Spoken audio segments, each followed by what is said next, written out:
that is right. Mumbaikas woke up to heavy rains on Wednesday morning as overnight heavy rains led to waterlogging in many parts of the city, specifically the low-lying areas. On one side, majority of the waterlogged roads were cleared by 7 a.m. This is one such locality where we are.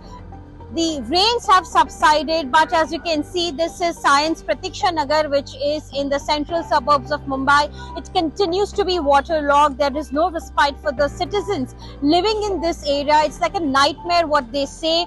Every year it's the same solution, same nightmare that they go through. Little bit of rains and this is what it does to the locality. You can see a small child wading through the knee-deep water with his grandfather because there were no schools that were closed today. No announcement was being made despite the orange alert that was issued by the authorities. The schools and colleges continue to remain open. You can see that how people are going through the waterlogged road. Now what we understand overall in the rest of the city, majority the waterlogged areas have been cleared by 7 or 8 a.m. Authorities do say that they are closely monitoring the situation on the ground.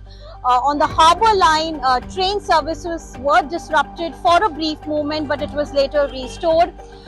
The trains on the central as well as on the western lines were also running on time despite heavy rains.